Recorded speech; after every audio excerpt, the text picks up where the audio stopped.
Kagome woke up to a delicious smell next to her bedside. She then sat up to see an omelet and a meat beside it, with making her mouth water. "Good morning, sunshine." Kagome looked up to see INUYASHA sitting against the stone wall with a soft welcoming smile on his face. The Miko blushed at his words. Good morning, INUYASHA. Did you make this?" she questioned, pointing to the breakfast. "I'm flattered that you think I can possibly cook that well after everything you've heard, but no, Shippo made it. I'm just the one who brought it to you," the dog god clarified. Kagome smiled at him and then looked at the food with hungry eyes. But before she could reach for it, she stopped, looking back up at her husband. "Do you want to share?" she asked kindly, but INUYASHA shook his head. "Shippo made it for you, and I can eat later," the dog god started, but was cut off by Kagome. "Please, we all need strength for tonight, and we are husband and wife. I think it would be nice to share a meal," she said with a heavy blush crossing her cheeks as she then avoided her husband's eyes. INUYASHA stared at Kagome with shock written across his face, but he smiled happily back. "I think that would be nice too," he replied as he got up and sat next to his blushing wife. The couple spent the next few minutes eating together in silence. While they said no words to each other, the company of their partner said plenty to their hearts. "Kagome, do you think," INUYASHA started, but was cut off by a knock at the sliding door. "Come in," the dog god called in a bit of an annoyed tone. The door opened to reveal Sango in her Demon Slayer uniform with Kilala on her shoulder and her boomerang bone on her back. "Sorry to interrupt, my lord, but your brother Lord Sesshomaru and his wife Lady Rin have arrived," the young woman stated. "All right, thank you, Sango. We'll be out in a minute," INUYASHA replied. Once Sango and Kilala left the room, the dog god pulled himself to his feet and then held out his hand to his wife, helping her up as well. I'll let you get changed," he stated as he rubbed the back of his head and began to exit the room, only to stop when he felt a tug at the sleeve of his kimono. INUYASHA turned to see Kagome holding on to him, seemingly without realizing it. Kagome?" He trailed off awkwardly, looking from his wife to her hand on his sleeve. "Yes?" she questioned shyly, but then she realized what she was doing. "Oh, sorry. Yes. I'll get changed," she stuttered. INUYASHA smiled amusingly at his wife as he then silently left the room. "What's gotten into me? Why do I want him to continue to stay by my side?" she thought to herself, realizing for the first time as she got up and changed that she had barely been thinking about going back to Kaede. So much has changed in a short amount of time. I have made friends for the first time in my life. I've been playing and caring for little children and loving every moment of it. But most of all, I feel loved, really loved, all because of him, she stated to herself, as INUYASHA's face suddenly came into her head. "Oh, INUYASHA, I think Kagome's thoughts were cut off when a pair of hands grabbed her from behind, covering her mouth with a small cloth and the other trapping both of her arms to her sides. After a moment of struggling, Kagome found herself drifting off unconsciously as her arms fell limp and her captor smiled smugly. "We got her. Let's be off."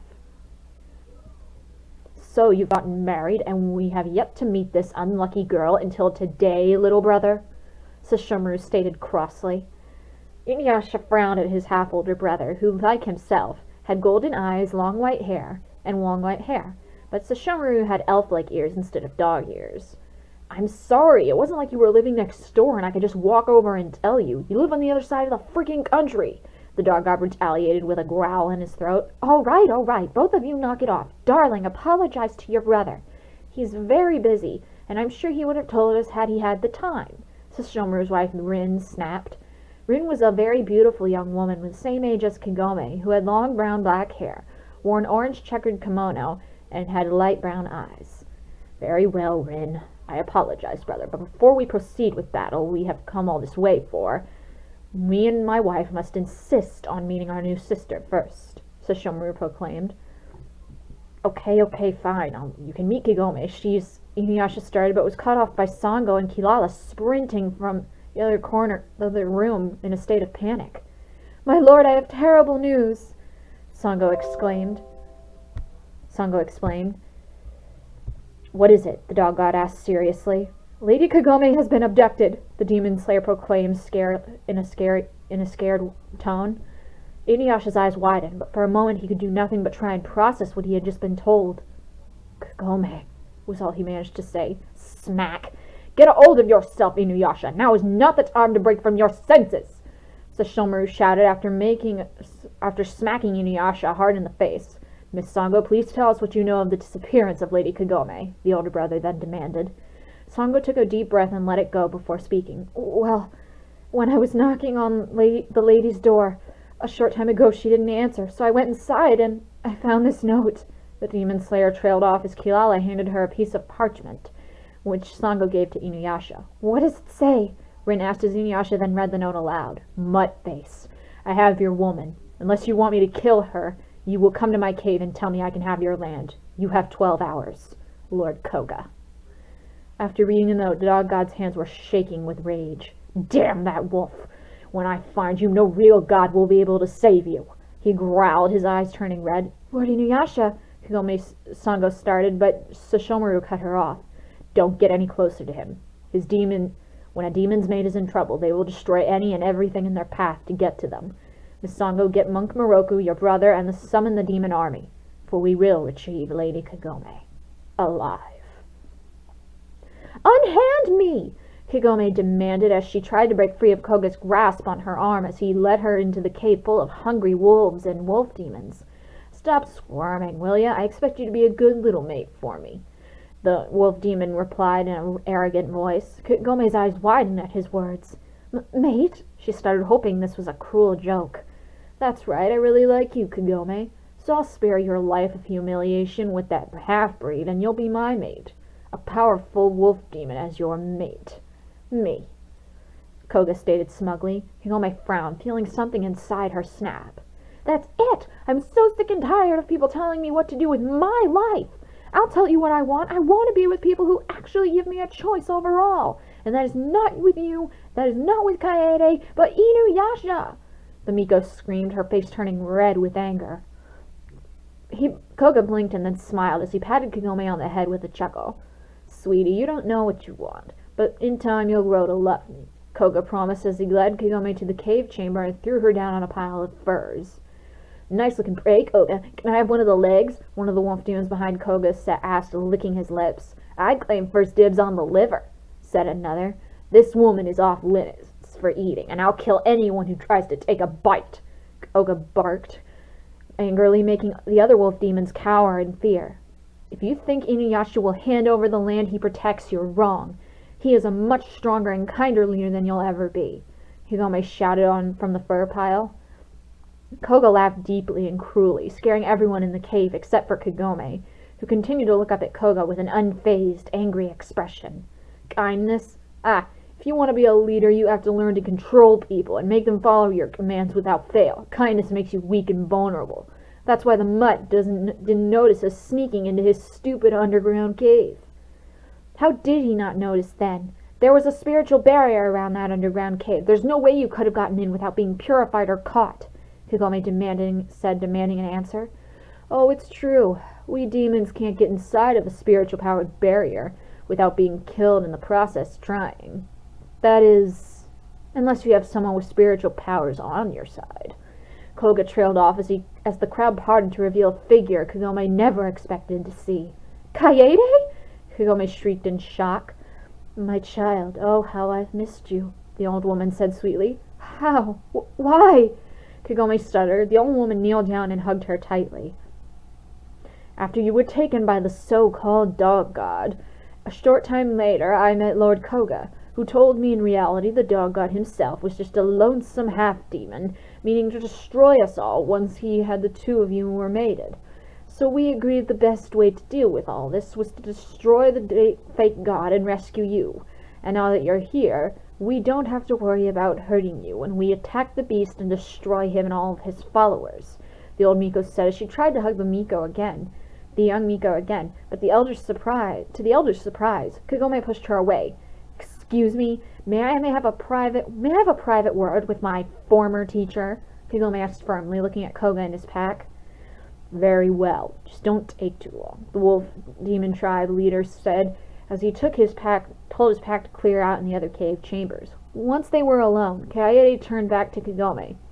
Don't worry, dear. Once the dog god is destroyed, we will use our spiritual powers to finish off this pack, she whispered.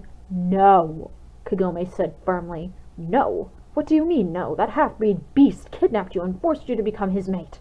But not to worry. Once he's dead, I can purify the mating mark and— Shut up!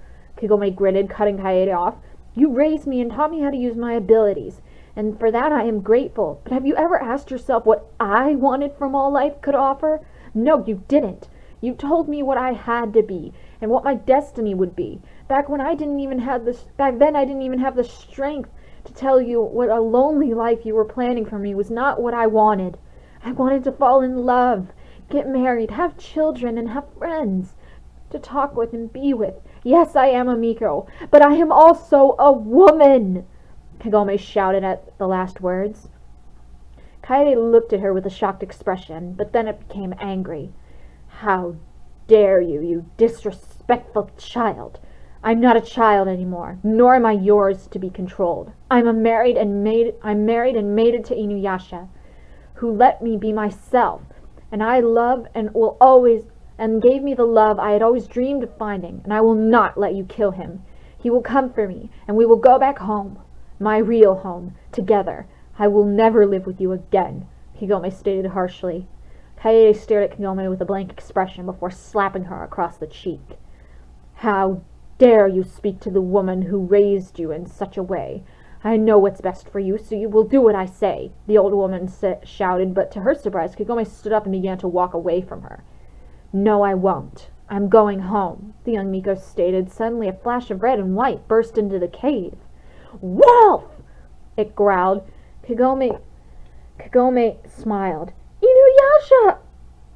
She cried out as in a relieved voice, crying as she ran over to hug the dog god tightly. But the man himself turned to face the Miko. Kagome saw his eyes were red and his pupils were blue and purple streaks were on his cheeks. He's a full demon, Kagome thought to herself, but she didn't back away from INUYASHA as he then placed a hand over her cheek gently.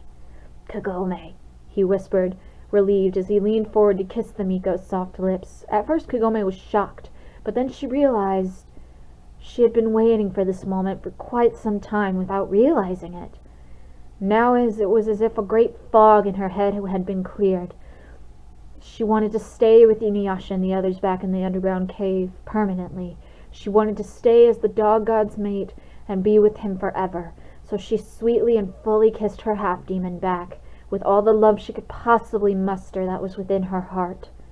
Stop that at once, you monster! Kaede thundered. INUYASHA released Kagome's lips and growled at the elderly woman. So, you were a part of this too, were you, old hag? Give me one good reason why I shouldn't— Stop! INUYASHA, please! Kaede was tricked too. She had no idea Koga was planning to kill everyone in the village, as well as you. She just wanted me back, but that won't happen. I want to be with you, Kagome cried desperately, trying to reach the half-demon buried in the mind of the full one. And to the young Miko's relief, the moment she spoke those words, gold started to return to INUYASHA's eyes, and the marks on his cheeks faded.